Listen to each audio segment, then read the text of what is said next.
Shalom Alaikum, peace.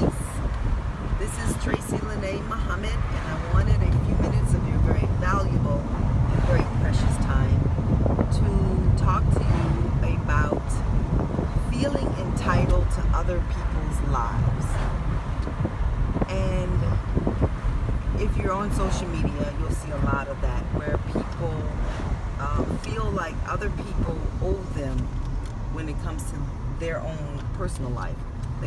Like if somebody has a cookout or gets married or anything and they don't invite you for whatever reason, feeling salty about that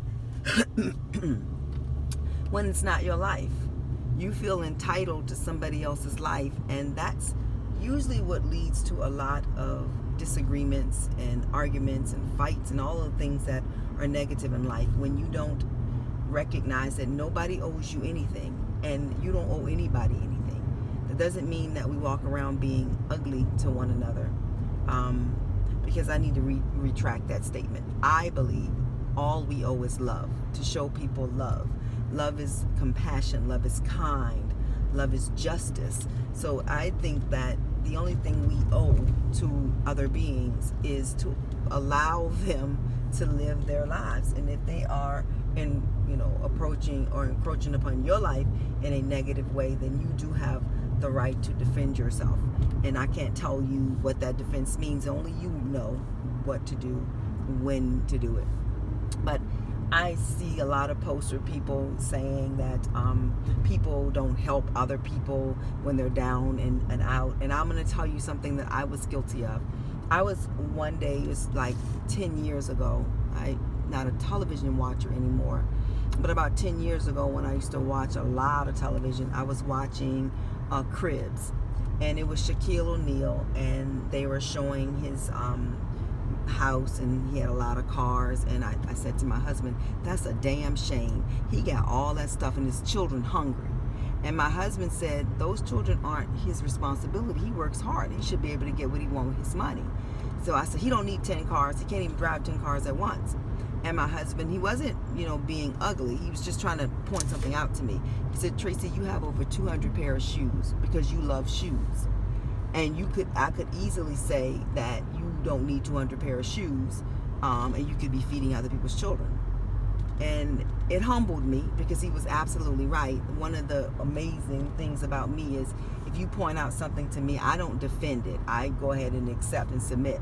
And if that was the day that I changed my thought process, that other people's wealth should belong to other people, because truthfully, it's available. Wealth is available to each of us. It's all in how you look at it. And am I saying that people shouldn't help you? No, but I'm saying you shouldn't feel entitled to their hard-earned money.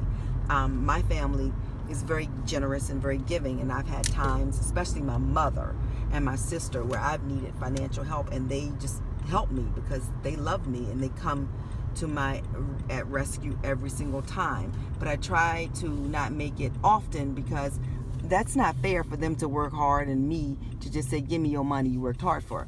Am I saying that we should not help others? I think I just said that, but no, I'm saying that people can help themselves. And if parents aren't thinking about their children and how to make them not be homeless, and you want to help, that's a beautiful thing, but it's not entitled, it's not a requirement.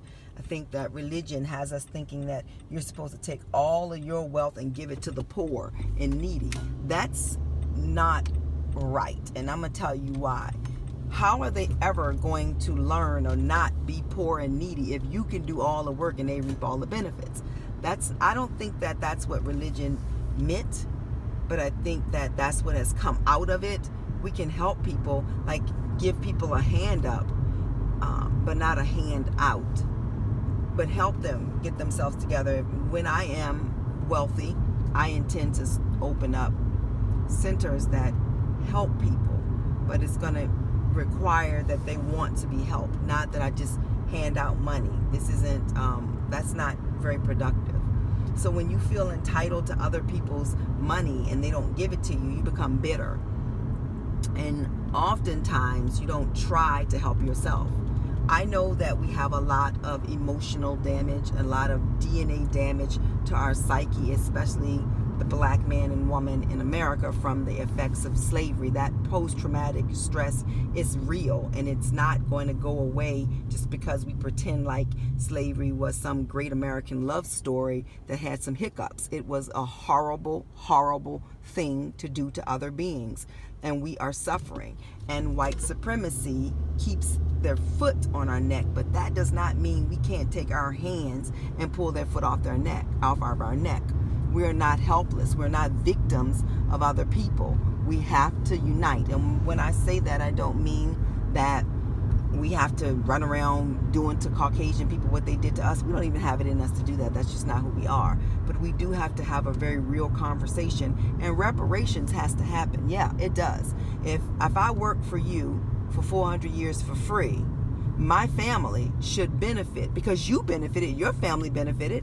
That's not hate talking. That's real talk. We deserve compensation for the work that we did. Now, once we get that compensation, there's going to be a lot of things we're going to need to do in order to keep it and not give it right back to them in the form of buying stuff that cars and jewelry and things that we typically do, not stereotyping us. We do kind of get on the deep end of buying stuff we don't need, but I understand why, because for so long we had nothing. So when you have something, you don't want to pay the light bill and the electric bill and the light bill and the water bill, and you want to get a car and you want to travel, you want to do all of these amazing things, you want to dress like you're on a runway somewhere, and I get that, but we have to learn the balance, because we can still do that, but we need to be producers of it so that we can do it the right way. But being entitled, you're not entitled to anybody's love, you're not entitled to anybody's money, you're not entitled to anybody's anything. All of those things first have to come from yourself. When you provide love for yourself, when you provide support for yourself, you will find mirrors of yourself. But if you're getting into a relationship so that somebody can love you, that's not going to last. You've got to love you. What usually happens is when we get into relationships so that we can be loved by somebody else, we meet another broken person who's looking for the same thing, and y'all just ravage each other until somebody either wakes up, or you just live your entire life less than you could have because you didn't learn that self-love is the first key. Self-love, when you love yourself, when you decide how important you are, when you decide to show up in life in a way that you honor and respect all beings, and you love the person you are, you love your thighs, your belly, your everything, when you just fall madly in love with yourself, that's when doors open. That's when you fall in love with the body you have, then you'll say, let me feed it good foods. Let me exercise. You won't keep making excuses like, well, I just come from big people. Well, you come from greedy people. All of y'all eat too damn much, and that's why all of y'all are fat. But when you decide to make the change and say, I don't want to be this size because I want to live long and I love myself. And when you love yourself, you decide to eat healthy foods. You decide to think healthy thoughts. You decide to exercise, and your body will transform into the body that is amazing for you. We're not going to all look alike. We're not all clones, but we all should be healthy. And being overweight is not healthy, period. We've allowed the American diet to just get out of control. If you've had the opportunity to go to other countries and you did a real once-over over the people, not just at the resort where you had all-you-can-eat buffet and they just feeding us a bunch of slop, you'll see that for the most part, the people aren't overweight. In the so-called third world countries, they're not overweight. They eat good food because they're making their own food, and part of their poverty is coming from the lack of understanding that they need to do, that not stop giving away their natural resources and take control of it. And I do believe that because that old white supremacy is all over the planet, they too have to unite.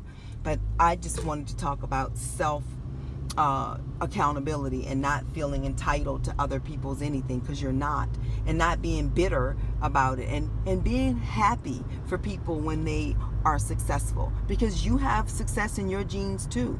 I am ecstatic for every person on the planet that is reaching a level of heights because they're working and they're doing and they're being.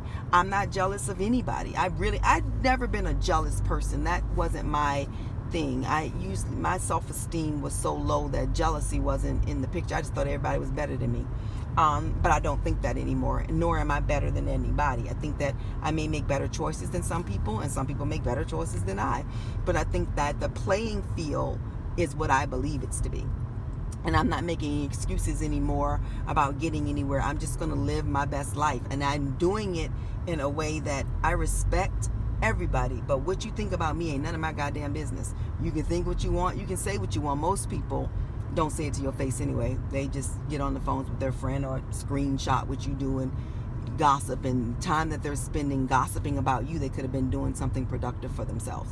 But just getting yourself in that mindset to understand that you're not entitled, and if people help you, be grateful and thankful, and then pay it forward, because that's how we keep it the flow. I'm in no way saying don't do nothing for people. That's not what I'm saying. I'm saying help people until they can help themselves. But if they feel entitled, I don't think that you're helping them. You are putting more of a hindrance on them if they feel entitled, and you are giving up your hard-earned money for people who feel entitled. I believe that each of us has a gift and a talent that can make us billionaires. The universe is full of resources. We just have to be in it for the long haul. And a lot of times you keep getting thrown things to you. I was in class the other day and I was thinking about how, man, it seemed like it's getting rougher. And then my life, and then I realized, well, this little petty stuff that's getting rougher is, I'm not being picked on. Things are being picked out of me so that I can not only enjoy greater wealth, but I can be responsible with it. So I don't feel entitled to anybody's anything. I know that the universe is supporting me, and that the one thing I am entitled to is self-love, and I'm going to give that to myself, and self-worth. So I hope that your day is going amazing, because you're amazing. Even if you're in a stuck place, you can get out of that stuck place by forgiveness. Forgiveness is the key that unlocks the door to everything. When you forgive, you let go of anger, bitterness, sorrow, sadness, depression, and you can move forward with grace, joy, love, patience, and ease. If you feel like the person does not deserve to be forgiven, really inside there's something about you that you don't feel you need to be forgiven for, and you're holding on to it. I pray that today you decide to at least try and forgive. Forgiveness is not your way of telling the person you're okay, it's okay what you did to me. No, forgiveness is a letting go. You will never forget it, but you can release the charge. So you can forgive and forget. Forget how it made you feel. Forget what it made you do, and move forward. That person may not be able to stay in your life, and that's okay, because they may still be showing up with fuckery, and you can say, nope, I forgive you, but you can't stay in my life, and that's okay. You can wish them love, or maybe not. Maybe that's too much. Like I tell you all the time, when I'm talking, I have no authority to talk to somebody who's been raped or molested or experienced murder of their children, or a family member close to them. I've never experienced those things by the grace of the universe. So I would never tell you how to handle that. I'm talking about those little fuckeries like adultery, or betrayal of a best friend, or losing things that you thought were yours because you didn't plan properly. I'm talking about the things that I know about, and how I have gotten up and moved forward when I've had the wind knocked out of me for some things. I'm talking about those things because I can only speak on those, and forgiving and moving past those. I'm very proud of myself and how I've shown up in life when I let go. And when I looked back at the little girl that was really the sad little girl that did a lot of things that were self-inflicted, because I had a great childhood. I had an amazing childhood with a super supportive family, and a mom and a dad who loved me, and a sister who tolerated me. She loves me, but you know, sometimes your personalities can clash. But I knew my sister loved me when I had a really bad car crash and she was crying her eyes out. So I knew she loved me. I was like, whoa, I think I got better because my sister was crying, and I wasn't even at the hospital, you know, so that was really great. Anywho, have an amazing day. I do love you, and I do hope that everything that you're thinking comes to you. You have a pocket full of dreams. Start pulling them out. Assalamu alaikum, namaste, hotep, shalom alaikum. Peace out to Brooklyn and everywhere else.